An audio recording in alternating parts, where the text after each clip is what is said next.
Gamubwira n'abantu ngiye sinshobora kuba pastori. Nari mfite impamvu eshatu nk'umwangirikani. Yabona ngiye sinshobora kuba pastori. Hindrance ya mbere numvaga aba pastori barahirira kumvira umwepiskopi mu bintu byose. Niko nari narabifasha ariko bukeye ndicara ngiye gusoma nsanga baravuga ngo nzumvira umwepiskopi mu by'ukuri byose. Ndavuga burya ni mu by'ukuri gusa. Sawa tu ndajyamo nazanzana ibintu by'amanyanga. Zamubwira ntariko nemeye kukumvira mu by'ukuri ibingibi by'amanyanga, bear with me, ntituri bubigendanemo, ntituri bubijyanemo pe, kandi ibyo ngibyo ndakubwira niko bimeze. Buriya rero mu bintu byo muri leta byo, kuko leta sinzi ukuntu bigenda, hari abantu bica amategeko. Nta leta nimwe igira amategeko mabi, mbese ngo baba barabishyize mu mategeko y'uko ugomba kurya ruswa. Mu Rwanda twe dufite amategeko ari clear, barakubwira ati ibintu byakora busheni mu gutanga amasoko mu kugira mute ntibyemewe. Hanyuma chef wawe akakubwira ati ariko reba ukuntu ibi bintu biviringa bice hariya. Reka nkubwize ukuri, maze kubona umubare w'abantu bajya amageragere, ngewe nkora ahantu kambwira ngo nkuri kosa, nakubwira nariko inyoherereza kanote kanditse nkakibikaho. Bazambwira ati ibi bintu wabikoze ute? Nkabona dore note ya chef. Numvira abayobozi mwashyizeho note, chef yarambwiye nkora ibi bintu. Naho ubundi otherwise abantu bagukoresha amakosa kandi akaba ari uzishyura ingaruka zayo. Ariko for sure iki ngiki nta gisubizo cyacyo mfite, kuko nzi n'abantu banze gukora amakosa batakaza akazi. Kubera iki? Buriya umuzaza witwa Mpyisi ataritaba Imana yigeze kuvuga aterega mwumva bababwira ngo turi nararibonye, ati ryo twabonye ni irikiza, ati ni ishyano. Buriya hari ibintu umuntu aba yarabonye ukavuga ati kuki umuntu bamuha umwanya wo gutunganiriza igihugu akaba ari we utegeka abakozi batoya kucyicira. Ibyo rero ni ikibazo ntitwahakana ko kibaho pe. Ubwo bizagenda bitewe umuntu niyanga kubikora, riske ziba ari nyinshi yuko ushobora kubura akazi kawe, kandi bijya bibaho pe. Nza abantu b'abagore banze kuryama babura akazi, kaba ati ndakanyagozi sindi buryamane nawe. Ati sawa, ubwo udashaka kuryama iyi poste ntayubona. Bibaho pe, byamye bibaho, byabayeho, n'ubu bibaho. Kubera iki? Kuko isi iracyarimo ibyaha. Ariko Imana ikavuga ngo aho rero nibyo nasubizaga n'iseti, niho kuba umushyitsi n'umwimukira mu isi bizamo.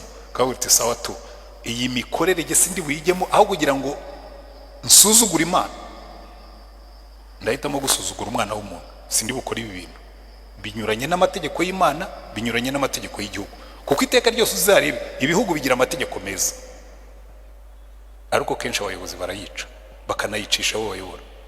Yes, nari assez bon gutyo. Giye bampagarite kazi kanye nabaga nagakoze neza, nkabijyana bakabidepoza muri ministeri, amafaranga yanjye ntibayashyireho, bakabijyana. Ariko Yesu akambwira ngo we komeza unkorere, niho buriya mujye mwubaha Imana. Umwaka narongoyemo kandi nari nasezeye mu kazi, kuko imyaka nagomba gukorera leta nari narayujuje. Naranditse ndasezera, nsaba mise en disponibilité. Ni Imana yabinyoboyemo, ubwo n'ubuhamya burebure. Nsaba mise en disponibilité mu kwezi kwa kane, kuko Imana yari ibizi ko bazayinyima. Ariko itegeko ryaravuga ngo nusaba mise en disponibilité iminsi 60 igashira bataragusubiza, uzaba uyifite d'office. Nandika mu kwezi kwa kane muri ministeri, icyo gihe baba bahugiye mu bintu byinshi, nta nubatekereza ko abarimu bazasaba mutation. Ukwezi kwa gatanu kurashira, ukwa gatandatu kuragashira, ukwa karindwi kurashira, ukwa munani kurashira, mu kwa cyenda baranyandikira ngo ntitushobora kugwa mise en disponibilité, ngo dukeneye abarimu b'icyongereza. Ndabwira ariko accusé de réception yiwarwa nayitanze mu kwa kane, iminsi 60 yarashize. Ariko uwo mwaka ibyo byabayemo, bibuka yuko ngira ngo byabaye nka bimwe bya Morodekayi n'umwami. Imana ikanda buto iravuga ngo ariko hano hari umuntu warenganye, kandi uwo mwaka narongoyemo. Mbona baranyandikiye barambwira ngo twararebye dusanga umaze imyaka 8 ukora nta kote twaguhaye, nta avancement de grade, nta niki, none uzazane kote zawe tukuregularize. Barandegularije nkuramo amafaranga yankoreye ubukwe. Rero hari Imana ibirimo kukubikira ukavuga ngo ni injustice, ariko Imana ikavuga ngo byihorere gihe nzakurenganura mu gihe cyanjye. Imana ikakurenganura ukamenya ngo ya Mana nakoreye ko yarambwiraga ngo wowe kora nkunkorera ibindi ubimparire. Rero muri ibyo Irembo ryera TV, Irembo ryera TV. igice cya mbere kugeza kuri kiriya gice cya kabiri ku murongo wa 10 kitubwira imibanire y'umukristo n'Imana ye. Akabanza bakatubwira iby'agakiza tubonera mu kwizera, bakatubwira ibyo kwezwa kubwo kumvira. Noneho igice tugiye kureba uyu munsi kiva mu gice cya kabiri umurongo wa 11 kugeza ku gice cya gatatu umurongo wa 12 kiratubwira imibanire y'umukristo n'abandi, katubwira imibanire y'umukristo n'ubuyobozi bw'igihugu, icyo twakwita muri no minsi inshingano mboneragihugu. Kuko buriya kimwe mu bintu ngira ngo twagiye tugiramo intege nke nk'itorero no kwigisha abakristo kuba abaturage beza. Ngira ngo abantu benshi yewe nabo muri leta, iyo ngira ngo umuntu ahagaze hano mu rusengero agatangira kwigisha abakristo inshingano mboneragihugu, babatera ko se noneho abanyamadini byagenze bite ko twumva batwinjiriye, barimo kwigisha iby'imisoro, barimo kwigisha byo kumvira ubuyobozi, barimo kwigisha ibyo gufata ibidukikije neza, barimo kwigisha byo kwitwara neza mu muhanda. Utangiye kubyigisha yewe ukuyemo wenda nabo hanze, harimo n'abantu bo mu madini bavuga ati ariko noneho bariya byarabacanze. Ngewe njya mbibona kuko hari inshuro nyinshi abajya bakurikira ku mbuga nkoranyambaga cyangwa n'ahandi, ngewe nkunda kwigisha ku bintu by'ubumwe n'ubwiyunge. Ariko buriya Pastor Antoine byaramucanze tu, avuga ubutumwa yarangiza akabukora butinga akazanamo ibintu by'abahutu n'abatutsi n'abatwa. Epuruta musomye Bibiliya muzabibona neza yuko biri mu nshingano z'itorero. Turaza kubibona kuko kuva ku murongo wa 11 kugeza kwa 17 w'igice cya kabiri baba barimo kutubwira inshingano z'abakristo mu imyitwarire yabo ku buyobozi. Biranatangaje yuko mu gihe cyabo nubwo bari bafite ubuyobozi bw'abatotezaga, murabizi twarabibonye tugitangira, uru rwandiko rwanditswe mu gihe cy'umwami witwaga Nero. Nero yari umwami mubi cyane rwose, mu bantu bayoboye Roma bazwi neza ko bari abayobozi babi. Nero yari umwe mu bayobozi babi kuko yigeze gutwika Roma, arayitwikira ubwe, arangije afata inanga yicara hejuru y'umusozi aracuranga. Yari afitemo ibisazi ngira ngo ariko ngo ndambajyanye mu mateka maremare, reka mbyihorere. Uretse ko hari abantu bagira amatsiko bavuga ati ariko kiriya kintu Pastoro yanze kutubwira. Uwo mwami witwa Nero, Empereur Nero, yari yarasomye amateka y'umujyi witwaga Turwa rero abagira iki bigeze kuyitwika, noneho nawe atwika Roma, mbese kugira ngo bimuhe imaje y'ukuntu Turwa yashyaga. Yicara hejuru y'umusozi acuranga inanga nyine kuri iyo ntuza ya destruction de Turwa. Noneho ariko ibisazi bimaze kumuvamo, abona ko abantu bazabimenya ko ari watwikishije Roma, abishyira ku bakristo. Aravuga ati abakristo batwitse Roma, noneho si ukubatoteza, ashyiramo ingufu kugira ngo bisobanure yuko ari bo batwitse umurwa, ibyaha bishyira ku bakristo, kandi abakristo icyo gihe bari basanzwe n'ubundi barimo gutotezwa, abishyira ku bakristo, mbese abyikuraho, ariko ubundi niwe wari wayitwitse. Ibyo birazwi mu mateka. Yari umwami w'umusazi.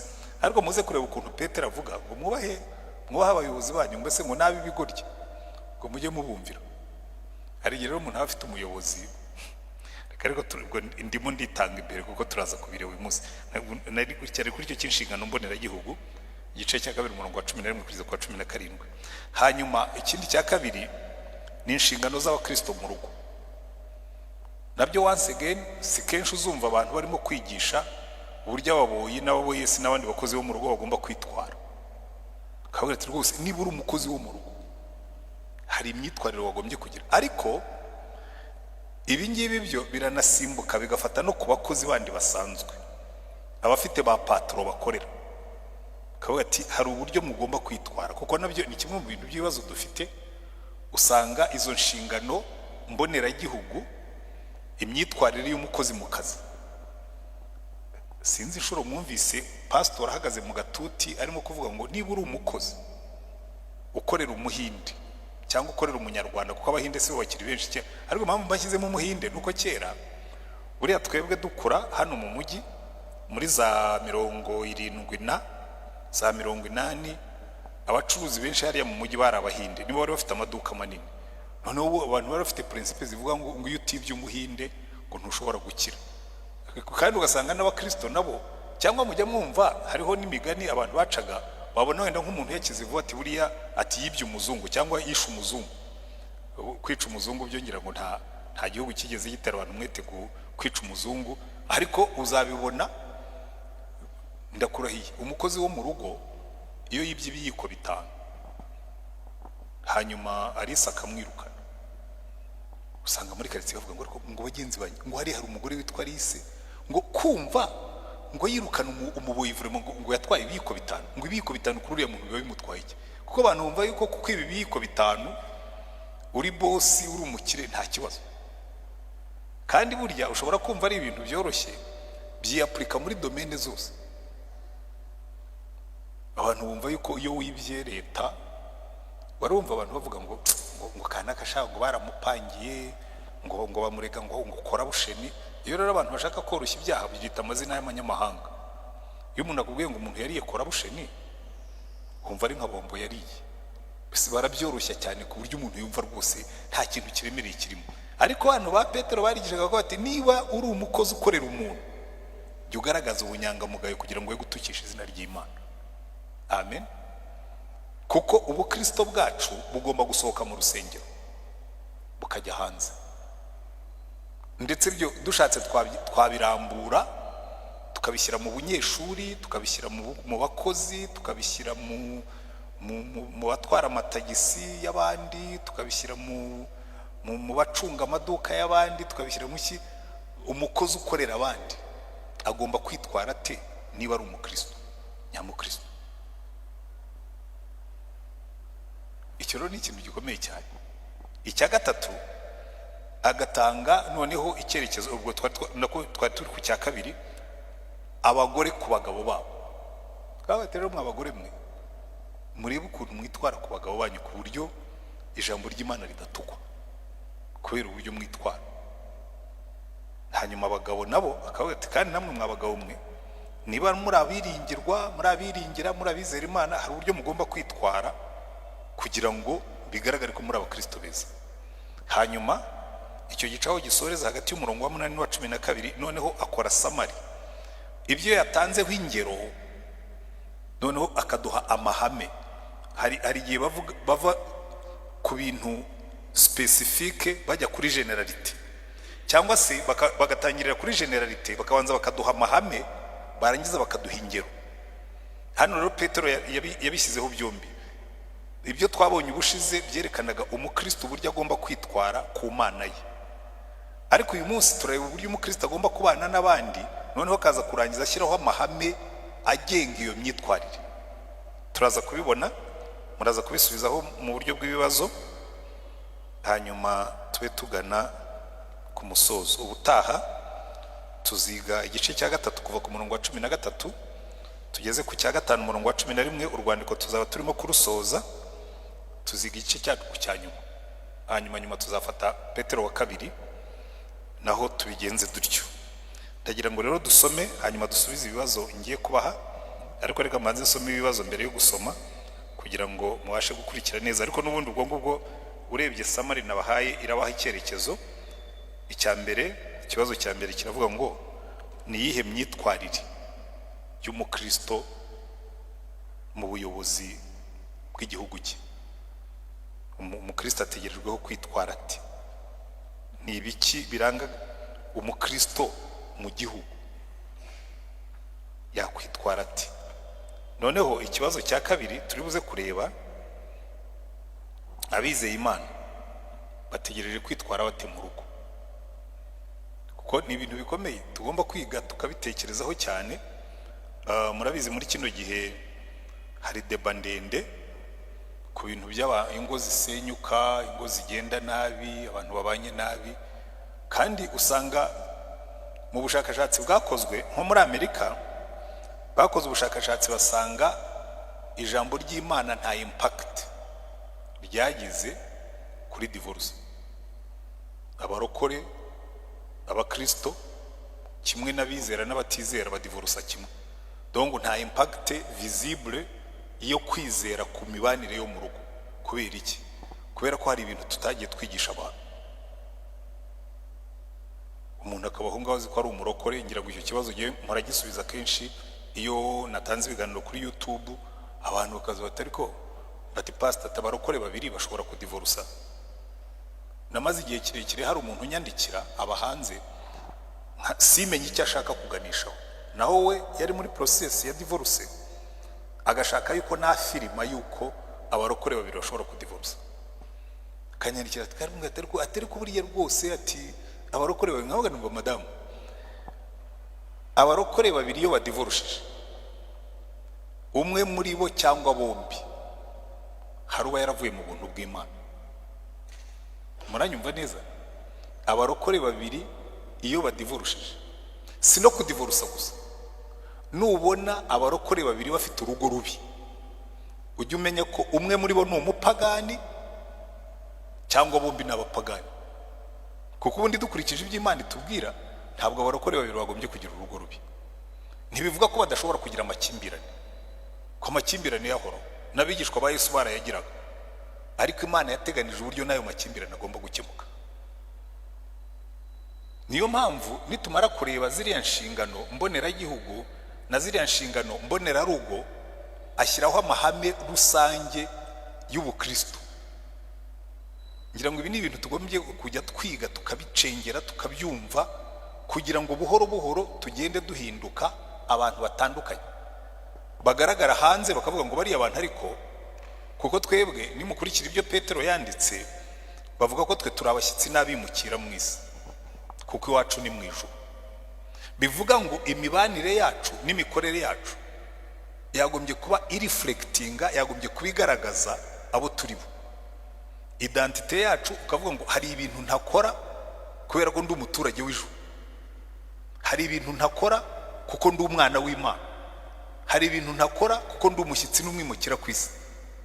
Ariko usanga uyu nguyu yaraza agasenga, akava hano agahitira mu kabara akanywa agaheza, yagera mu rugo agatongana n'umugore cyangwa akamukubita.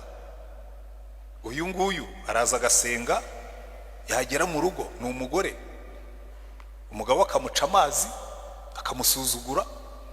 Uyu nguyu ni umukozi, araza agasenga, ariko yagera mu kazi ugasanga aratekinika nk'abandi bose.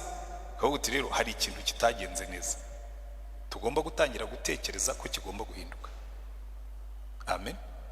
Niba amatorero, niba ubukristo bugiye kuzemeza isi yuko koko turi abana b'Imana, hari imyitwarire tugomba guhindura.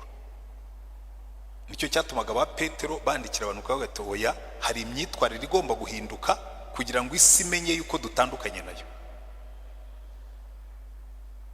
Reka rero dusome, ni ibibazo bibiri gusa nateganijwe uyu munsi, sinashyizeho na byinshi kuko hariho kimwe kirimo ibintu bigera nko kuri bitatu. Turahera aho twagarukiye ubushize mu gice cya kabiri, turava ku murongo wa 11 tugeze mu gice cya gatatu ku murongo wacyo wa sebura sinabigunnye cyane ra turageze kwa 12, tuzatangira kuri 13 ubutaha. Turasomye rero kuva kuri 11 muri kabiri kugeza kuri 3 muri 12 aravuga ngo bakundwa ndabahugura. Urumva hatangiriye muri identite yabo.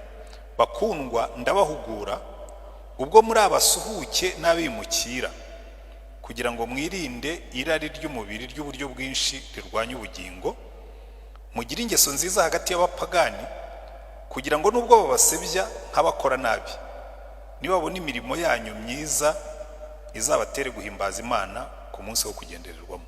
Muribuka yuko nkuko nababwiye ku ngoma ya Nero abakristo bari babeshyewe yuko batwitse umurwa, bakabeshyerwa yuko ari abantu ari bya byinshi babashyiragaho, reka ne kubijyamo kuko bashakaga kubasebya. Kandi ibi ngibi mu bintu by'amadini bakunze kubikora. Ndibuka kera tukiri abana twiga muri primaire, twiganaga n'abana b'Abayisilamu bavaga kure hano hitwikira mu ruzi, bagendaga kilometero hafi hari harimo nk'umunani kugera ku ishuri ryaho. Ariko natwe twese twigaga kure, ntabwo aricyo cyabateraga kwiga kure, ariko kubera sensitization ya Kiliziya Gatolika ku Bayisilamu n'ayandi madini dayeri, baratubwira ngo bariya abana b'Abayisilamu ngo turiya dukobwa twabo mubona ngo dutangira kuba indaya ngo tukiri uduhinja, ku buryo bonaga umwana w'Umuyisilamu ukabuzi yuko ari umukobwa w'Umuyisilamu buriya agomba kuba ari indaya. Turiya duhungu twabo rero tuzi kurwana, bazi gutera imitwe, mbese n'indwanyi ni sarigo, bakabikwangisha. Kimwe nuko n'abaporoso batubwiraga ko ari abantu b'abayobe batazajya mu ijuru kubera yuko bigumuye kuri Petero kandi ari ufite urufunguzo rw'ijuru.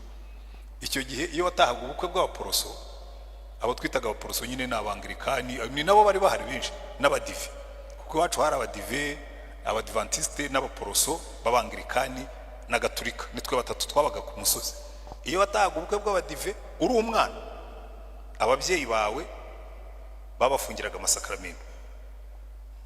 Taha ubukwe bw'Abaporoso, urumva abana bagira amatsiko, bakakubona wenda nk'umukuru w'umuryango remezo akakubona wagiye mu bukwe bw'Abaporoso kwinywera ikigage cyangwa umutobe, bakabiripotinga ababyeyi bawe bakabafungira amasakramentu. Rero kiriya gihe no muri iki gihe cya Roma abakristo baravuga ngo bariya abantu mureba ngo ni inkozi z'ibibi, ngo abagore babo ngo ntibitwikira. Niyo mpamvu wabonaga Pawulo bavuga ngo abagore ariko ngo munyimucisha make, baraturega yuko twica umuco, mujye mwitwikira. Kuko muri system y'Abagiriki umugore wagendaga mu muhanda atitwikiriye umusatsi byavuga ko ari femme libre, yabaga ari indaya, umugore wigenga utagira ikimutwikiriye, utagira kavu. Bakaba bati nimugerageze be kuturega yuko umva wa mugabo ufite umuco mubi wo kwimuka n'ejo wahoze ubikora mu rusengero, hari umunsi nzakwirukana rye wigishije, mubwire ngo ntuzagarukirana, jya wicara hamwe, uyu urimo kuderanje uva hamwe ujya handi ujyayo. Bibiliya irambwira ngo abica gahunda tujye tubacyaha, ubwo ndagucyashye wicara hamwe wige, niba utafite gahunda yo kwicara hamwe utembere. Urabikora buri gihe ko tuje muri Bible study burimo kurangaza abantu, sibyo? Nejo naragucyashye mu rusengero uri munsi, nukomeza gutyo noneho ndagusohora. Rero urumva uwo muco bari bawufite wo gushaka ibintu byose bituma abantu babona ko Kristo ari idini mbi. Noneho Petero akavuga ati sawa, nubwo batwita idini mbi. Niyo mpamvu yanditse ari amagambo aravuga ngo mwirinde irari ry'umubiri ry'uburyo bwinshi rirwanya ubugingo, mugire ingeso nziza hagati y'abapagani kugira ngo nubwo babasebya nk'abakora nabi nibabona imirimo yanyu myiza izabatere guhimbaza Imana ku munsi wo kugendererwamo. Mugandukire ubutware bwose bw'abantu kubw'umwami wacu. Inshingano mboneragihugu mubyiteho neza kuko nibyo turi buze guheraho. N'icyo umukristo ategerejweho mu buryo bw'inshingano mboneragihugu. Mugandukire ubutware bwose bw'abantu kubw'umwami wacu, naho yaba umwami kuko ari usumba bose, cyangwa abatware kuko ari bo batumweho guhana inkozi z'ibibi no gushima abakora neza. Kuko iby'Imana ishaka ari uko mujibisha abantu b'abapfapfa batagira icyo bamenya gukora neza kwanyu, mumeze nk'abo mudendezo koko, ariko uwo mudendezo mutawutwikiriza ibibi, ahubwo mugenze nk'imbata z'Imana. Mwubaha abantu bose, mukunde bene data, mwubaha Imana, mwubaha umwami. Ako gace inshingano mboneragihugu turaza kukagarukaho. Inshingano zo mu rugo: bagaragu b'imbata, mugandukire bashobuja mububashye rwose, atari abeza n'abagira neza gusa, ahubwo n'ibigoryi. Kuko igishimwa ari uko umuntu yakwihanganira imibabaro bamuhoye ubusa, azize umutima utunganiye Imana. Ariko se niba mwihanganira gukubitwa ibipfunsi babahora icyaha, muzashimwa iki? Icyakora niba mukora neza akaba ari byo mubabarizwa mukabyihanganira, ibyo ni byo Imana ishima. Kandi ibyo ni byo mwahamagariwe, kuko na Kristo yabababarijwe akabasigira icyitegererezo, kugira ngo mugire kirenge muke. Nta cyaha yakoze, nta n'uburiganya bwabonetse mu kanwa ke. Yaratutswe ntiyabasubiza, yarababajwe ntiyabakangisha, ahubwo aritanga yiha idaca urwa kibera. Ubwo yikoreye ibyaha byacu mu mubiri we, abibambanwa ku giti, kugira ngo dupfe ku byaha, duhere ko tubeho mu gukiranuka. Imibyimba ye niyo yabakijijwe. Kuko mwari nk'intama zizimiye, ariko none mukaba mwaragarukiye umwungeri w'ubugingo bwanyu, ari we murinzi wabwo. Namwe bagore nuko mugandukira abagabo banyu, kugira ngo nubwo abagabo bamwe batumvira ijambo ry'Imana, bareshywe n'ingeso nziza z'abagore babo, nubwo baba ari nta jambo bavuze, babonye ingeso zanyu zitunganye zifatanije no kubaha. Umurimbo wanyu we kuba w'inyuma, uwo kuboha umusatsi cyangwa uwo kwambara izahabu cyangwa uwo gukanisha imyenda, ahubwo ubu w'imbere uhishwe mu mutima, umurimbo utangirika w'umwuka ufite ubugwaneza n'amahoro, ari wo w'igiciro cyinshi mu maso y'Imana. Abagore bera ba kera biringiraga Imana, niko birimbishaga bagandukira abagabo babo, nk'uko Sara yumviraga Aburahamu akamwita umutware we. Namwe muri abana b'uwo, niba mukora neza ntimugire ubwoba bubahahamura. Namwe bagabo nuko mubane n'abagore banyu, mwerekane ubwenge mu byo mubagirira, kuko mumeze nk'inzabya zidawanije namwe gukomera, kandi mububahe nk'abaraganwa namwe ubuntu bw'ubugingo, kugira ngo amasengesho yanyu ye kugira inkomyi. Ibisigaye mwese muhuze imitima, mubabarane kandi mukundane nk'abavandimwe, mugirirane imbabazi mwicisha bugufi mu mitima, ntimukiture umuntu inabi yabagiriye cyangwa igitutsi yabatutse, ahubwo mumwiture kumusabira umugisha, kuko ari byo mwahamagariwe, kugira ngo namwe murage umugisha. Kuko byanditswe ngo ushaka gukunda ubugingo no kubona iminsi myiza, abuze ururimi rwe rutavuga ikibi, n'iminwa ye itavuga iby'uburiganya, kandi azibukire ibibi, akora ibyiza, ashake amahoro ayakurikire, kugira ngo ayashyikire. Kuko amaso y'Uwiteka ari ku bakiranutsi, n'amatwi ye ari ku byo basaba, ariko igiture cy'Uwiteka kiri ku nkozi z'ibibi. Naha turi bugarukire tureba inshingano zacu mu gihugu, tukareba n'inshingano zacu mu rugo. Reka rero tugaruke ku nshingano z'abakristo mu gihugu, duhereye ku murongo wa 18 tukageza kwa 20 kwa 11 kugeza kwa 17. Niki dutegerejweho nk'abakristo bari munsi y'ubuyobozi? Ijambo ni ryanyu, hanyuma turaza kugerageza kubirambura, tubiganishe, tubigarure no mu gihe cyacu.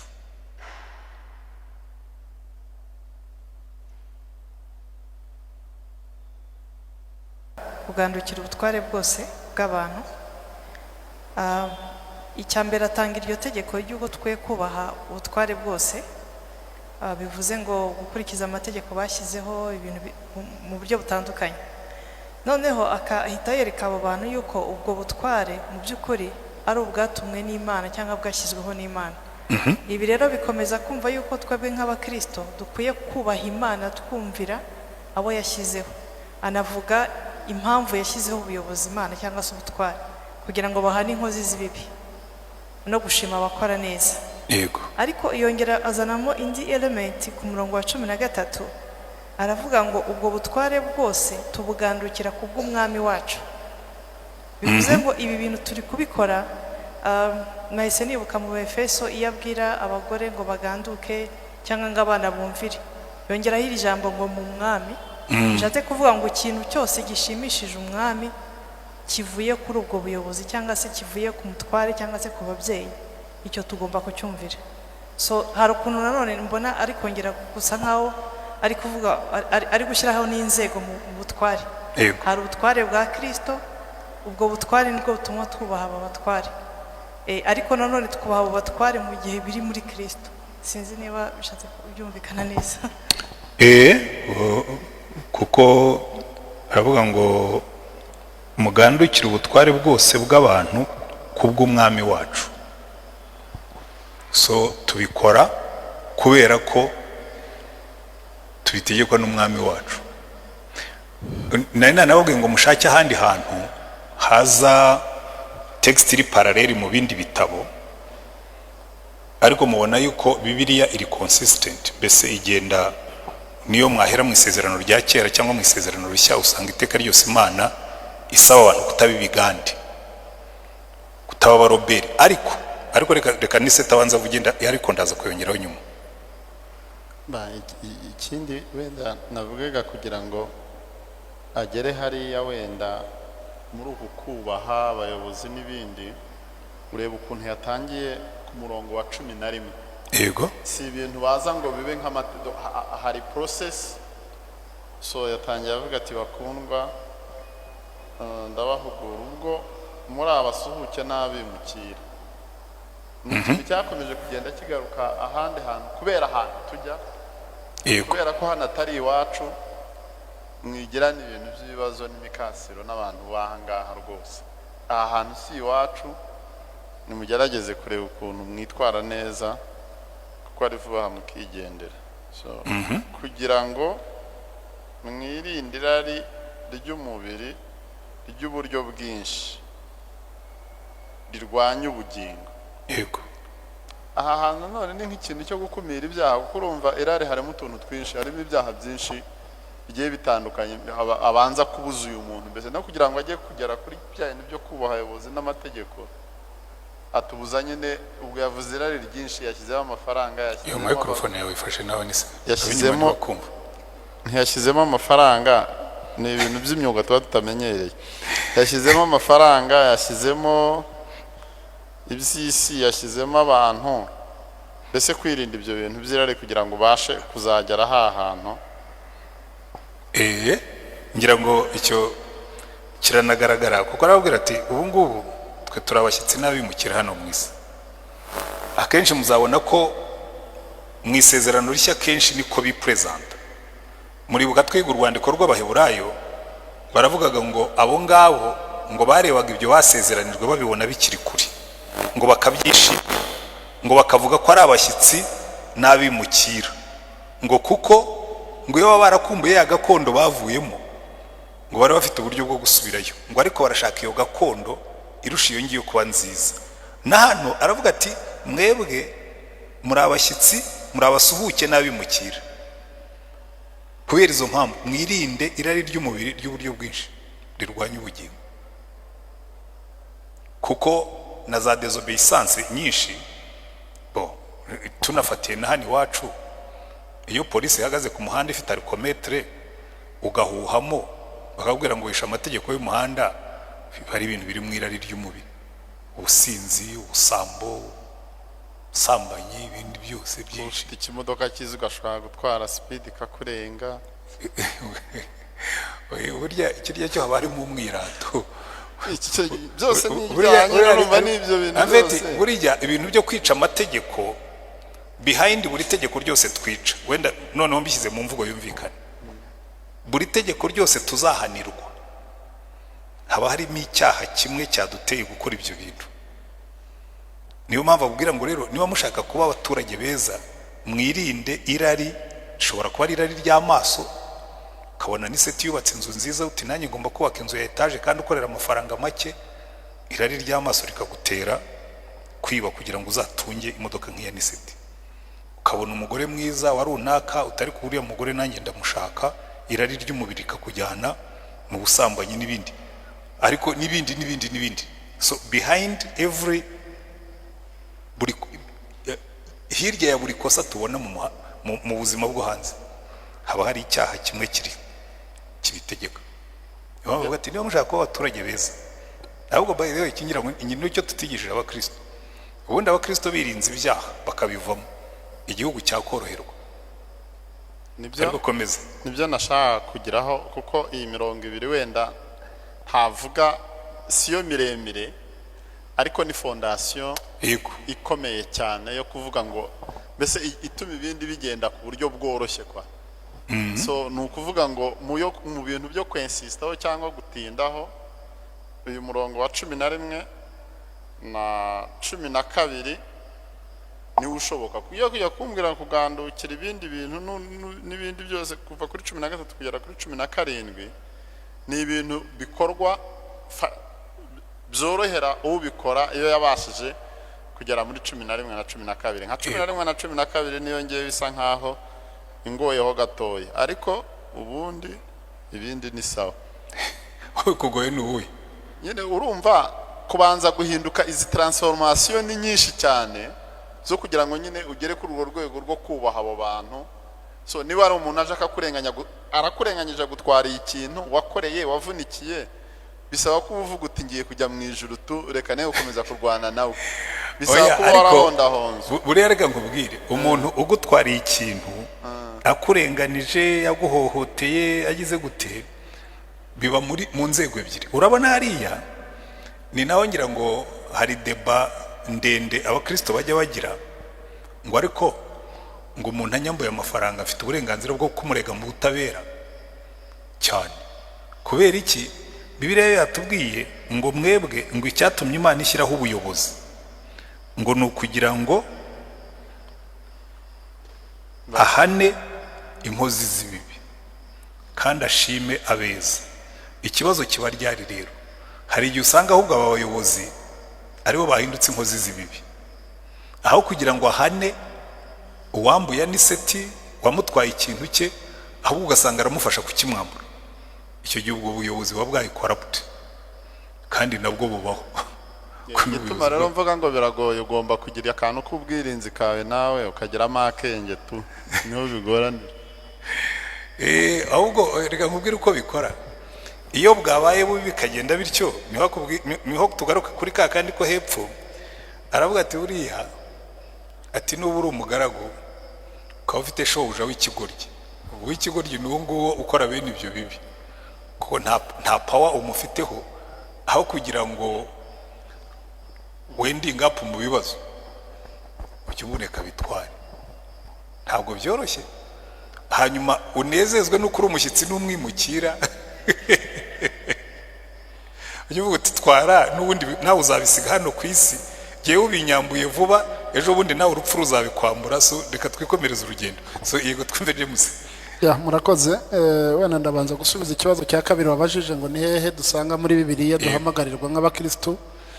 Ngira ngo Paulo yandikira abaroma umurongo igice cya 13 n'umurongo wa mbere, duhamagarirwa kubaha ubuyobozi, kuko ubuyobozi bwose buturuka ku Uwiteka. Ariko nanone nsubire kuri icyo kibazo wenda niseti yabazaga n'iki ngiki turimo kwiga, duhamagarirwa kubaha. Yego. Ariko watugira inama cyane cyane ko no mu itorero ariko bimeze, ngira ngo mwebwe abapasiteri ngo murahirira kubaha ndetse n'abazakurikiraho, kubaha abasenyeri n'abazabakurikiraho bose. Iyo umuyobozi ubona rwose yinsistinga gukora ibitari byo kandi mu myemerere yawe uri umukristo, urugero wenda nanga batamfata nabi, uri umukozi wa leta, ariko umuyobozi wawe hejuru arimo arinsistinga kugukoresha ibyo ubona byakujyana mu kaga cyangwa se bitandukanye n'imyemerere yawe. Yego. Kuri wowe nk'umupasiteri kandi rwose wagiriye ubuntu bwo kugira abo uyobora ndetse n'abakuyobora abasenyeri n'abandi, ibyo bintu byifata mute ko duhamagarirwa kubaha abayobozi? Okay, icyo ni kimwe icyo kiroroshye ariko ubundi buriya uzi ikibazo kiba mu bantu. Reka mpere kuri twebwe nk'abapastori ko warutanzeho urugero. Kera ntaraba pastori ntarabisesengura neza. Kimwe mu bintu byatumaga mbwira n'abantu ngiye sinshobora kuba pastori, nari mfite impamvu eshatu nk'umwangirikani. Yabona ngiye sinshobora kuba pastori. Hindrance ya mbere, numvaga abapastori barahirira kumvira umwepiskopi mu bintu byose, niko nari narabifasha. Ariko bukeye ndicara ngiye gusoma nsanga baravuga ngo nzumvira umwepiskopi mu by'ukuri byose. Ndavuga nta burya ni mu by'ukuri gusa. Sawa tu ndajyamo nazanzanira ibintu by'amanyanga, ndamubwira nti ariko sa nemeye kukumvira mu by'ukuri, ibi ngibi by'amanyanga bear with me, ntituri bubigendanemo, ntituri bubijyanemo pe, kandi ibyo ngibyo ndakubwira niko bimeze. Buriya rero mu bintu byo muri leta byo, kuko leta sinzi ukuntu bigenda, hari abantu bica amategeko. Nta leta n'imwe igira amategeko mabi, mbese ngo baba barabishyize mu mategeko y'uko ugomba kurya ruswa. Mu Rwanda twe dufite amategeko ari clear, barakubwira ati ibintu bya corruption mu gutanga amasoko mu kugira mute ntibyemewe. Hanyuma chef wawe akakubwira ati ariko ati reba ukuntu ibi bintu biviringa bice hariya. Reka nkubwize ukuri, maze kubona umubare w'abantu bajya amageragere, ngewe nkora ahantu kambwira ngo nkore kosa, nakubwira ariko inyoherereza kanote kanditse nkakibikaho, bazambwira ati ibi bintu wabikoze ute, nkavuga dore note ya chef. Jewe numvira abayobozi mwashyizeho note, chef yarambwiye nkora ibi bintu, naho ubundi otherwise abantu bagukoresha amakosa kandi akaba ari uzishyura ingaruka zayo. Ariko for sure iki ngiki nta gisubizo cyacyo mfite, kuko nzi n'abantu banze gukora amakosa batakaza akazi. Kubera iki? Buriya umuzaza witwa Mpyisi ataritaba Imana yigeze kuvuga aterega mwumva bababwira ngo turi nararibonye, ati ryo twabonye ni irikiza, ati ni ishyano. Buriya hari ibintu umuntu aba yarabonye ukavuga ati kuki umuntu bamuha umwanya wo gutunganiriza igihugu akaba ari we utegeka abakozi batoya kucyicira. Ibyo rero ni ikibazo ntitwahakana ko kibaho pe. Ubwo bizagenda bitewe umuntu niyanga kubikora, riske ziba ari nyinshi yuko ushobora kubura akazi kawe, kandi bijya bibaho pe. Nzi abantu b'abagore banze kuryama babura akazi, kaba ati ndakanyabuye sindi buryamane nawe, ati sawa ubwo udashaka kuryama iyi poste ntayibona. Bibaho pe, byamye bibaho, byabayeho n'ubu bibaho. Kubera iki? Kuko isi iracyarimo ibyaha. Ariko Imana ikavuga ngo okay, aho rero nibyo nasubizaga n'iseti, niho kuba umushyitsi n'umwimukira mu isi bizamo. Kavuga ati sawa tu iyi mikorere ge sindi buyigemo, aho kugira ngo nsuzugura Imana, ndahitamo gusuzugura umwana w'umuntu. Sindi bukora ibi bintu binyuranye n'amategeko y'Imana, binyuranye n'amategeko y'igihugu, kuko iteka ryose uzarebe ibihugu bigira amategeko meza, ariko kenshi abayobozi barayica bakanayicisha abo bayobora. Yes, nari ifite cya kabiri ikibazo cyane ko abihaye Imana mu matorero, bamwe b'abayobozi b'amatorero bayobya abakristo bayobora. Abanyamadini bo reka nkubire James, yareka ndangiza ikibazo. Abanyamadini bo buri nurangiza nanjye ndahita gusubiza, kuko abanyamadini bo burye ntazagukanje. Oya, umuntu akabara umuyobozi w'itorero cyane nk'aba ba Yehova cyangwa abihaye Imana, bati muramenye leta yashyizeho gukingira abaturage bayo inkingo, cyane kugira ngo wenda life span z'abaturage ziyongere mu mubereho. Umuntu akavuga ati ruya rushinge bagutera n'urunguru nimuzajye kwiteza, nimuzatanga amaraso. Bya covid mwarabyumvise, covid kwisi yagize abayobozi b'amadini batoya bateze n'inshinge za Illuminati. Harya wowe uri murigisha kuko uri umupastori, ndavuga abayobozi, kandi ibi ngibi nibyo nuza Paulo yabwiraga muri nuza mu Baroma, nibyo Petero arimo kuvuga uyu munsi. Harya abo bayobozi bo bayobya abaturage babo, ndavuga abayobozi b'amatorero bo bigenda gute? Murakoze. Okay, ibyo byihorere. Niyo mpamvu muri no minsi amabwiriza ibyo yarabikosoye. Ndibwira yuko warabyumvise hari insengero zafunzwe zitazanafungura kubera bene iyo myizerere n'imyigishirize bavuga toya abangaba bayobye abaturage, bakababuza kwivuza, bakababuza kujya muri mituweli, bakababuza kuringaniza imbyaro. Abangaba ntabwo barimo gufasha igihugu. Bikubwira ngo bakoze rebellion. Icyo ngicyo rero cyo gihanwa n'amategeko, kizakosorwa n'amategeko iyo baba bishe ko babangamiye leta. Kandi hano batubwiye ngo twebwe tuyumvire as long as batadutegeka ibintu bitandukanye n'ubushake bw'Imana. Ko ndibwira ko kwivuza, kwikingiza, abantu bavuga ngo ngo biriya bintu ngo byo kwikingiza ngo buriya ngo barabatera inshinge ngo nimurangiza babakontorore. Fine, niba kontrola ministre, bagakontorora depite, bagakontorora senateur, nanjye bakankontorora, twese tuzaba turimo kuba kontrola. Ikibazo kiri ibyo rero ndibwira yuko hari ibintu tugomba gutandukanya. Rebellion y'abantu bigisha inyigisho zitarizo. Nubwo hano Petero atayivuze ariko azayigarukaho inyuma mu gice cya 5. Abigisha inyigisho baragira umukumbi wa uragira nabi, nabyo biri mu byo tugomba gukosora. So uko mu rusyo agomba gukoma n'ingasire, sibyo?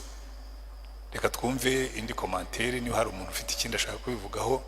Ndabona hariya ikindi kiganza, niwe turangirizaho tukajya ku nshinga nikurikiyeho.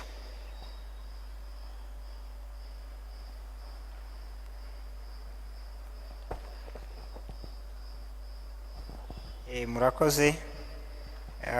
Hari umurongo twasomye ngo mugandukiriye abayobora ngo kubw'Imana. Yego. Nanjye nabonye hari ikindi gice kiwusapotinga mu byakozwe n'intumwa igice cya 5 umurongo wa 29. Dukwiriye kugandukira Imana aho kugandukira abantu. Rero kuganduka nanjye nashaka wenda kongeraho Imana idusaba nkuko twabisomaga muri Petero ngo tugandukira abatuyobora ngo kubw'Imana. Nuvuga ngo iki Imana umurongo Imana idashakamo sinangombwa ko ugandukira ukuyobora ngo nuko ari kukuyobya. Ahubwo nukugandukira abakuyobora ariko kubw'Imana ukurikije ubushake bw'Imana cyangwa se gushaka kw'Imana. Nicyo nagira ngo nongereho. Ibyakozwe n'intumwa 5:29. Oya, harimo n'indi mirongo myinshi na Petero yigeze kubwira abatambyi bakora ati muhitemo niba bikwiriye yuko twebwe twumvira abantu cyangwa twumvira atari ko twebwe turashaka kumvira Imana. Aha rero niho hajya hazamo kugongana k'ubuyobozi n'imyizerere. Ikintu kikaba kiri clear yuko Imana itacyemera ariko umuntu akakubwira ngo ugomba kugikora. Icyo gihe nyine akazi kawe kaba kagiye. Ariko ibyo James yavugaga by'abanyamadini byo ngira ngo nta munyamadini ugira gereza, nta n'ufite police nakubwira gukora ibintu bitandukanye n'ibyo wumva umutima nama wawe ukubwira, cyane cyane iyo ushyigikiwe n'ijambo ry'Imana ujye umwihorera. Simple. Mfite kuza hano Pastoro ukavuga ibintu nkavuga narwege sinemeranya nawe, sinanabikubwire, sinatere n'amahane, ariko simbikore. Cyangwa se nabona ubishyizemo igitutu, yishyizemo igitugu cyinshi, nkimukira handi kuko itorero ryo ntirigira gereza. Nta n'ikintegeka kuguma munsi y'igiti kinyagira. Niba mbona hano igisenge kiva hari kuza nkanyagirwa, ejo naza nkanyagirwa, ejo bundi nkanyagirwa. Hariho nabongeraho n'imivumo kabati uzibeshya akava hano umuvumo azahurira nawo hari hanze hazagira icyo ambaza. Umuvumo heza ufite ubuhe bushobozi bwo kumva ngo Pastoro yakuvumye nyine ngo ari burya abantu bazi kwifatira abantu. Umuvumo udafite impamvu niko Bibiliya ivuga, umuvumo udafite impamvu ntufata. That's a biblical statement. Umuvumo udafite impamvu ntufata. Ibyo gukangisha abantu ngo uzabavuma, wamvuma se bikantwara iki ko atariho n'ubundi nk'umugisha. Hari n'abantu bakubwira ngo buriya ngo abapastori baduhesha umugisha. Ntabwo barawugusabira, ntibawuguhesha. Imana niyo iguha umugisha, kandi Imana yo ntabwo ifungiye muri runo rusengero. Nshobora kuva muri Anglikani rwose nkajya ahandi kandi Imana ikamera y'umugisha. Ariko nzi abantu benshi usanga nyine yaragiye aho ngaho bakamunyunyuza umuhanuzi akakumva. Ibyo nagiye mbona abakristo, umukristo umwe umuhanuzi yaramuriye rwose nk'uko igisiga kirya ifi. Yari umuhanuzi ufite church kandi akamuhanurira buri gihe, Imana yanyeretse witanga kaguha umugisha, umushahara akawuzana akahereza pastori, imodoka yakaba ari itwara pastori, ibintu unageze haravuga ati ko numva ubu bucakara urinda uba mu bucakara wabuvuyemo, emancipate yourself from spiritual slavery, kandi yavuyeho kandi ntacyo yabaye. Ibyo rero reka twikomereze, reka twumve none inshingano zacu mu rugo, ahereye ku bantu abagaragu b'imbata. Ariko adushatse twakuramo abagaragu b'imbata tukavuga ngo abakozi bakorera abandi dutegerejweho iki?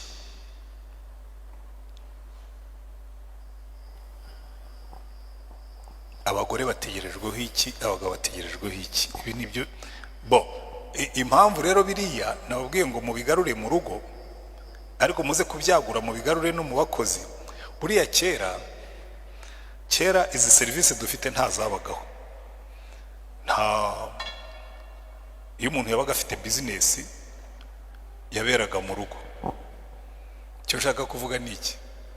So uwabaga afite famu, abakora muri famu ye babaga ari imbata ze zibaho ngaho. Abakozi bo mu biro, abakozi bo muri za ministeri ntababagaho. Buriya nicyo kintu abantu batazi. Muri kiriya gihe cy'abaroma habagaho inzego, nko mu baroma bagiraga inzego ebyiri gusa. Bagiraga urwego rw'umwami bakagira na sena y'abaroma, yego bakagira n'urwego rwa gisirikare. Ibyo by'abakozi ba leta n'abandi ntababagaho. Abakozi ba leta bari abo basenateri bashyiraho amategeko n'umwami n'abasoresha, yego, ariko ntabwo bagiraga abantu b'abakozi benshi nk'abatugira. Niyo mpamvu ubona kenshi ntabwo uzabona abo bakozi bakorera leta, bakorera abantu ku giti cyabo, nibo nabo bitaga imbata. Abakozi bakora muri za serivisi zitandukanye z'ubucuruzi n'izindi ntazabagaho. Umuntu yabaga acuruza, abamuntu bamucururiza bakaba ari imbata ze, abantu yaguze bamucururiza, ariko ibyo kujya gukorera umuntu akaguhemba ugataha iwawe akenshi ntabwo byabagaho. Ariko reka twumve amabwiriza Petero aha abantu mu ngo zabo, abakozi bo mu rugo n'abandi bakozi bo muri Sara hariya hirya yamanitse ikiganza.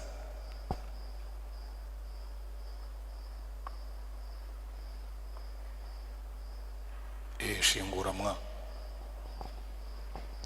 tambuka nk'inkumi. Murakoze. Njyewe ndahera kuri uyu murongo wa 18 n'ubundi kugeza kuri 20. Haravuga ngo abagaragu b'imbata mugandukire ba sobuja, mububashye rwose, atari be abeza n'abagira neza gusa, ahubwo n'ibigoryi. Kuko igishimwa ari uko umuntu yakwihanganira imibabaro bamuhoye ubusa, azize umutima utunganiye Imana. Ariko se niba mwihanganira gukubitwa ibipfunsi babahora icyaha, muzashimwa iki? Icyakora niba mukora neza akaba ari byo mubabarizwa mukabyihanganira, ibyo nibyo Imana ishimwa. Rero njyewe icyo nabonyemo hano ni uko tudakwiye gukora ibyiza kugira ngo dushimwe n'abantu gusa, ahubwo tubikoreshwe nuko twubaha Imana, ndetse nitubikore kubera amaso y'abantu. Nitubikore kubera amaso y'abantu ngo niba umukoresha wanjye turi kumwe nkore neza gusa andeba, ariko naba yagiye nkora ibyo nishakiye. Ikindi kuri uyu murongo kuri B yaho, umurongo wa 18 ngo abagaragu b'imbata mugandukire mugandukire bashobuja mububashye rwose atari beza n'abagira neza gusa. Ni ukuvuga ngo hari igihe abakozi bakoreshwa n'abantu batari beza ariko bakabyihanganira bakemera gutukwa bagacirwa mu maso, ariko kubera ko bazi icyo bashaka ndetse bazi nuko ari abana b'Imana bagakora ibyiza kugira ngo n'abababona babatangire ubuhamya bufatika. Murakoze. Hari n'ushaka kongeraho komanteri adushakire n'ahandi bavuga iyo myitwarire y'abakozi n'abakoresha. Hari ahandi twabonye uretse ko ari Bible study twakoze kera ariko kenshi bibiri bigarukaho. Uyu arimo kubireba ariko reka nge nongere nkore ni komanteri nkora. Nanone muri iyi parti y'ibintu byo kumvira, iyo urebye usanga nanone Petero agaruka ku kintu gikomeye cy'ubukristo nanone. Kubera Kristo watubambiwe, kubera Kristo wapfuye, ikintu cya total surrender. Yego. Nubundi arongera akakigarukaho kuva hari igihe mbisoma imirongo kongera kanshi. Vuga umurongo ngo usomere nta kibazo. Kuva ku murongo icyo akora niba mukora neza, kuva ku murongo wa 21. 21 aravuga ngo kandi ibyo nibyo mwahamagariwe, kuko urumva yababwiye ngo ibyo bintu byose biri sotafu kubaha abo bantu b'ibigoryi niba barahamagariwe gukora ako kazi. Ubwo nyine Kristo yaguhamagariye muri ako kazi urakajyemo ugakore uko kari. Ni ibintu ubwo niba ari wahamagariwe urarindira azahagukure, kandi ibyo nibyo mwahamagariwe, kuko na Kristo yababarijwe akabasigira icyitegererezo kandi ngo mugere ikirenge muke. Nta cyaha yakoze, nta n'uburiganya bwabonetse mu kanwa ke. Yaratutswe ntiyabasubiza, yarababajwe ntiyabakangisha, ahubwo aritanga yiha idaca urwa kibera. Ubwe yikoreye ibyaha byacu mu mubiri we, abibambanwa ku giti kugira ngo dupfe ku byaha duhereko tubeho mu gukiranuka. Imibyimba ye niyo yadukirishije. Hari n'ahandi babivuga muri Bibiliya, kuko mwari nk'intama zizimiye ariko none mukaba mwaragarukiye umwungeri w'ubugingo bwanyu ari we umurinzi wabwo. Yego. Ikintu cy'ubukristo aha hantu na hariya na mbere aho twarebye gushobozwa ibi bintu, hanyuma ikintu cyo gusasira kubanza kuba umukristo wamenetse kabisa. Ibyo kuvuga ngo uraza kubwira aya mategeko ngo abantu ngo umuntu yubaha umuntu, wenda sindareba neza n'ibyingo n'ibindi bintu, ariko izi passage ebyiri zirerekana ikintu cyo kubanza kumeneka, ibindi bikaza gutangira nyuma. N'ubundi nimureba mu buryo bw'imyandikire, nimusoma inzandiko za Pawulo zose, iteka ryose Pawulo arabanza akavuga ngo dore ibyo Kristo yadukoreye, dore abo Kristo yatugizeho, kubera iyo mpamvu dore uko dukwiriye kwitwara. Kuko ikosa tujya dukora nuko dushaka ko umuntu utarakiriye Yesu nk'umucunguzi n'umwami yitwara nk'umwana w'Imana. Hari n'abantu uzumva bavuga ngo ariko ngo mwazabwiye ngo reka mfate urugero rufatikane kujya mu mateori muri za 1999 2001 batangira gushyiraho amategeko ya gacaca. Yewe nabaga muri komisiyo y'ubumwe n'ubwiyunge nshinzwe forumu y'abanyamadini. abantu bakavuga ati ariko nkamwe mwegera ubuyobozi mwababwiye ko Imana yavuze ngo kubabarira ngo imbabazi ziruta urubanza ngo zikarwivuga hejuru, mwababwiye bakababarira abantu ko ariko Imana ivuga, sibyo? Urumva umuntu arakubwira ngo genda ubwira abantu bababarira abantu, ukamubwira uti ariko ntabwo ariko Imana ivuga. Imana ibwira umunyabyaha ngo yihane, ikabwira n'umuyobozi ngo ahane inkozi z'ibibi. Ahubwo umuyobozi yadohoreye inkozi z'ibibi, azazihana kuko nibwiriza afite, ariko ibyo gukurikiza Bibiliya ngo none se ngo Petero ko Yesu yamubwiye ngo uzabare nkabwa no, izo ni principe interne z'abana b'Imana. Banza wumve yuko uyu muntu wafashe ikiganza cye akica abantu, ubwo yagiye hanze yaho iryo tegeko ry'ubuntu rikorera, uwo nguwo tuzamufata nk'umupagani, ahanwe nk'umupagani kuko ni umwicanyi. Icyo rero ntabwo abantu bajya bacyumva. Nta nubwo ushobora gusaba leta ngo ni applique Bibiliya, kuko leta yacu ni laïque, ni secular, yikurikiza amategeko ya leta. Ariko twebwe hagati muri twebwe turabanza tukaba abana b'Imana. Noneho murabibona n'ahandi arabivuga ngo rega ngo twebwe hari umudendezo dufite. Umudendezo w'abana b'Imana uvuga ngo hari ibintu dukora spontanément kubera abo turibo, sibyo?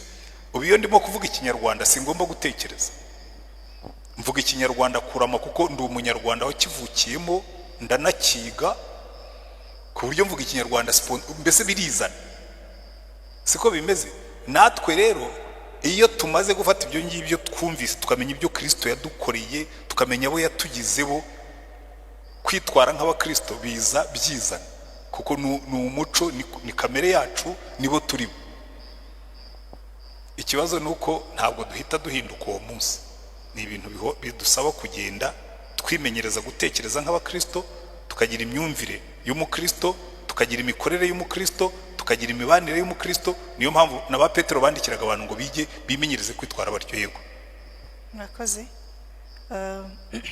Mwari mwavuze ngo nihe mirongo yindi isa Abakolosayo, aho Paul yandikiye urwandiko rwa Paul ibice bitatu kuva ku murongo wa 22. Reka amasome nihuta.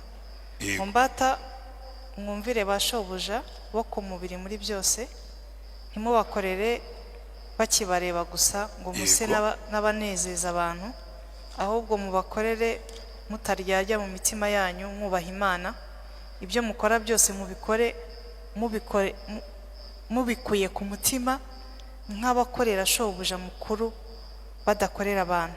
Muzi yuko muzagororerwa nawe muhawe wa murage, kuko mukorera shobuja mukuru Kristo. Ariko ukiranirwa aziturwa nk'uko yakiraniwe, kandi ntihariho kurobanurwa ku butoni. Yego. Ahangaha n'ubundi asubiramo ya magambo, ariko ikintu wenda mbona yashyizemo gishobora kutubera nk'inkomezi cyangwa se kiduha imbaraga zo kubikora, ni ukuntu yabivuze ofete mu kubikora tubikorera Kristo. Yego.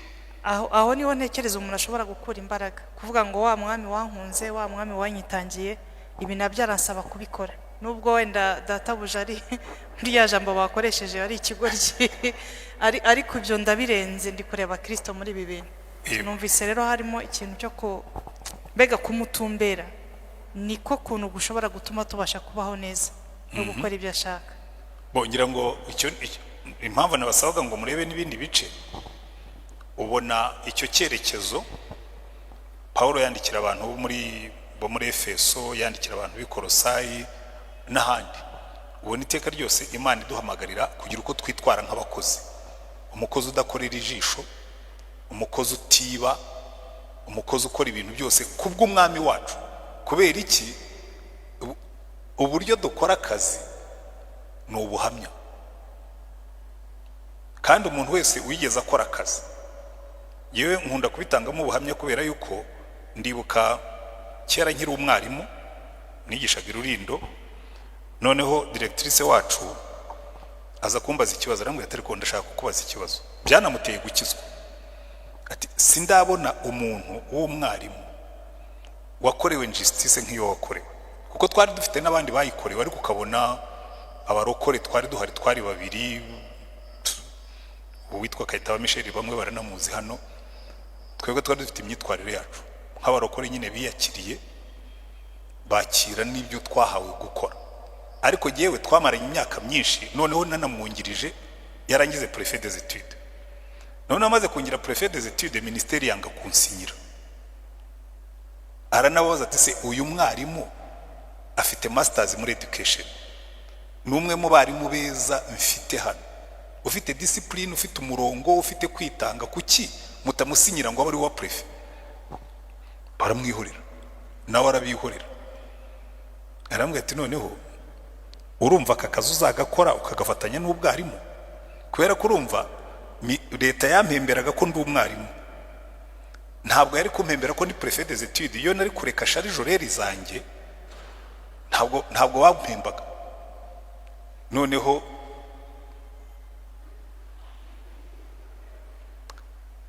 Noneho ndikaruma ndavuga nurabizi masere, ubundi amasomo nigisha hano rwose nta ifora nsaba. Gukosora abanyeshuri bo ntabwo bari kuri niveau yanjye, nta ifora ubinsaba. Reka aka kazi nkagukorera, akazi k'ubuprefe nkagakora, kandi nkigisha amasomo angana nayo nagombaga kwigisha muri charge horaire. Noneho ukiyagamwe atari ko hari ikintu nshaka kubaza, ubigenza ute ngo ne kubona witotombera aka kazi? Ndamubwira nti rero nkubwire, giye kuvaho nakirijwe, Yesu yarambwiye ngo aka kazi ujye ugakora nkunkorera. Ntabwo baguhembye, uzi ko bari baranze no kunzamurira ibyo bampaga kote ntibayizamure. Mara imyaka 8 nta kote, ari byo bita kote nyine, kwa kundi bagenda bagukota bakaguha très bon, élite, assez bon, bon gutyo. Giye bampaga élite, kazi kanye nabaga nagakoze neza, nkabijyana bakabidepoza muri ministeri, amafaranga yanjye ntibayashyiriho bakabijyana. Ariko Yesu akamwira ngo we komeza unkorere, niho buriya mujye mwubaha Imana. Umwaka narongoyemo kandi nari nasezeye mu kazi, kuko imyaka nagomba gukorera leta nari narayujuje. Naranditse ndasezera, nsaba mise en disponibilité. Ni Imana yabinyoboyemo, ubwo n'ubuhamya burebure. Nsaba mise en disponibilité mu kwezi kwa 4, kuko Imana yari ibizi ko bazayinyima. Ariko itegeko ryaravuga ngo nusaba mise en disponibilité iminsi 60 igashira bataragusubiza, uzaba uyifite d'office. Nandika mu kwezi kwa 4 muri ministeri. Icyo gihe baba bahugiye mu bintu byinshi, nta nubatekereza ko abarimu bazasaba mutation. Ukwezi kwa 5 kurashira, ukwa 6 kuragashira, ukwa 7 kurashira, ukwa 8 kurashira, mu kwa 9 baranyandikira ngo ntitushobora kugwa mise en disponibilité, ngo dukeneye abarimu b'icyongereza. Ndabwira nariko accusé de réception yiwari wanayitanze mu kwa 4, iminsi 60 yarashize. Ariko uwo mwaka ibyo byabayemo, bibuka yuko ngira ngo byabaye nka bimwe bya Morodekayi n'umwami. Imana ikanda buto iravuga ngo ariko hano hari umuntu warenganye, kandi uwo mwaka narongoyemo. Mbona baranyandikiye barambwira ngo twararebye dusanga umaze imyaka 8 ukora, nta kote twaguhaye, nta avancement de grade, nta niki, none uzazane kote zawe tukuregularize. Barandegularije nkuramo amafaranga yankoreye ubukwe. Rero Imana ibirimo kukubikira, ukavuga ngo ni injustice, ariko Imana ikavuga ngo byihorere gihe nzakurenganura mu gihe cyanjye. Imana ikakurenganura ukamenya ngo ya Mana nakoreye, ko yarambwiraga ngo wowe kora nkunkorera, ibindi ubimparire. Rero buri ibyo batubwira, hari igihe uzakora akazi ubona abandi barabona promotion, we baguceho. Hari umuntu twaganiraga rero ndamwe titikiriza, nakoze interim y'iyi poste igihe kirekire, ariko nta muntu ujya utekereza ko nanjye bashobora kumpa promotion. Tabwo nkatoza abayijyamo, ijya utoza abayijyamo, umunsi Imana izakanda buto uzabona uzamuka kujya handi.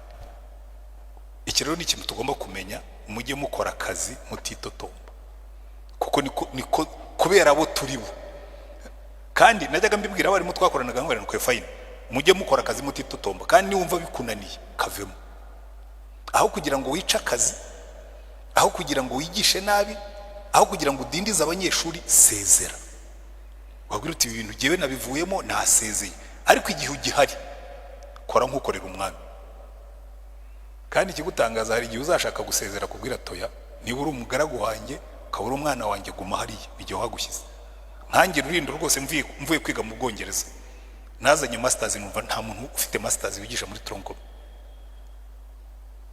Muri ministeri barambwira ngo back i Rulindo, ngiye gusenga Imana irambwira ngo subirayo nigiye ukohereje. Musubira kwigisha muri tronkome mfite masters made in UK, atari Université de Kigali, United Kingdom. Subirayo. Ariko Yesu abazi ibyo arimo gukora. Niba wiyemeje kujya ahantu hakore neza, kandi niba wumva byanze sezera. Ariko Yesu nakubwira ngo gumaho jya uhaguma, ko twebwe turi abantu bumvira umwami wacu mbere yo kumvira abandi. Muranyumva neza? Niko iyo principe ikora. Reka twumve iby'abagabo n'abagore dusoze, kuko byo biroroshye tubihoramo. Abagore bategerejweho iki? Muze no kubaza ibibazo nibwira ko bishobora kuzamukamo, ariko ndeka ntegeze mbanze mbumvi, kuko abagore niba banzirizaho hanyuma akavuga ku bagabo. Umuntu umwe atubwira iby'abagore, undi atubwira iby'abagabo, tugane ku musozo.